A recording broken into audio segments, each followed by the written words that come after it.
Alright. Now what we have to do is we have to recreate some of these pipes. Make that one necessary somewhere. Yeah. We're going to do the big pain in the butt one first. Get it out of the way. Tubing bender. Pipe bender. Tubing bender. I'm a pipe bender. You lay it. Especially when I get mad in bed. Alright, so what this does is it helps you make tight angles without kinking the pipe.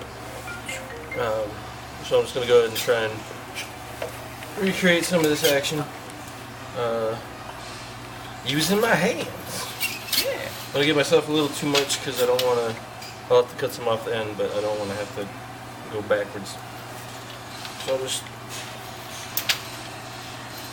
bend the pipe. It's going to be a little bit more of a sweep because I can never seem to get it that tight, but that's okay. Oh. It's too. It might be a little long. Yeah, blowing that. You see. Flush it out. Sometimes to get it back around off of the bend, you gotta like give it a good twist and a push. Innuendo going on in here, man. Alright. So now I'm just gonna go ahead and cut it off approximately where it should be. If you're in doubt, leave a little bit too much on, and you can always cut it off later.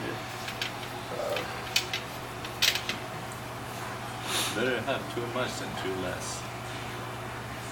Too little? Yeah, that's what I said, too less. Too late. Too less needs.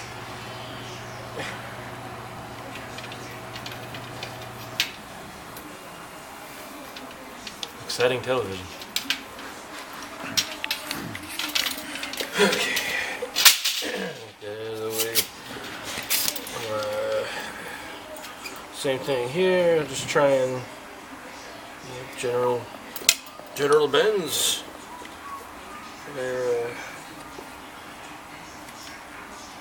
It should be. It might, like I say, it might not be exactly the same as the original. If you bend it more and then kind of stretch it out a little bit, you'll get a little bit tighter of a bend, which is kind of nice. If you go too far and then just bend it out here and here, it'll get a little extra bendy in the middle. This is the So that was a little tighter than the first one. yeah. So that. I like to just kind of position my tubing bender so it's like right at the middle of the bend, of the next bend, so I can see, I need to bend it exactly in the middle. Just around A little too far. Better go back. And we've got something similar to the original. It's the old Paddy Labs. Again, copper bends, so you can always, make it work when it's inside the machine. Tighter down on this one.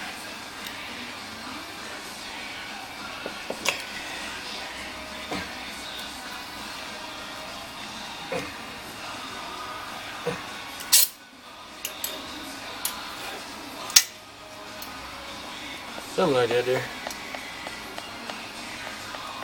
And cut it off.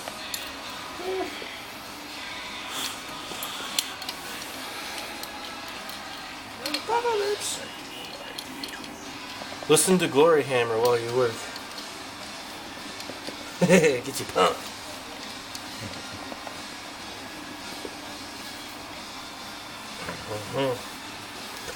Croissant, ha ha.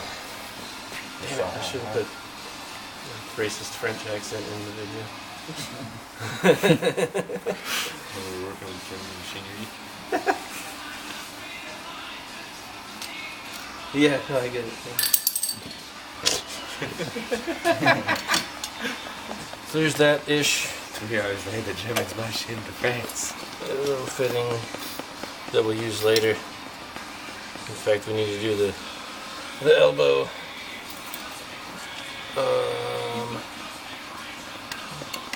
So we'll probably use we'll probably use an elbow in this size with a little piece of pipe in between to recreate this part here.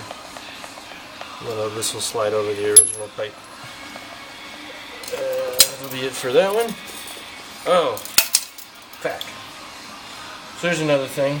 This one has, as you can see, the capillary tubes run inside of it. Big ol' pain in the butt. The easy thing to do is to cut your piece of pipe while it's straight, then insert your capillary tubes while it's still straight, and then bend it with the capillary tubes inside of it. I didn't do that, but I can bend, copper bends. I can bend it back and put the tubes inside of it and bend it back and blah blah blah. So you have 0.040 capillary tube and 0.030 is what I used to have. This is 0.031, just slightly larger inside diameter, which hopefully won't change our charge or our length too much. The longer a capillary tube, the more the restriction, and the colder the discharge will be when it's finally done expanding.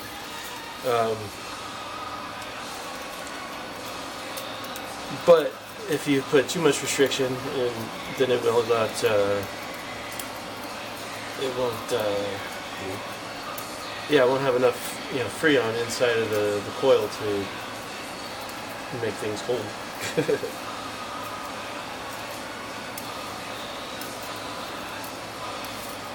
So like I said, it's easiest to to insert this when the pipe is straight. And it's difficult to kind of push it because you might risk kinking it. Let's get caught up right at the end here.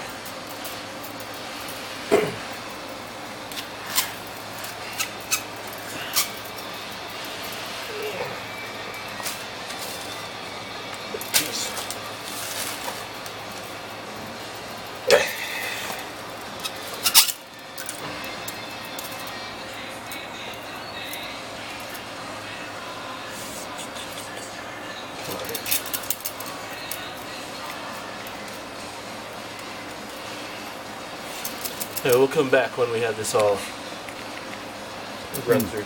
No, we won't. We're sticking on. Good job with the camera. We're sticking with it. Really? You dick. You can edit it.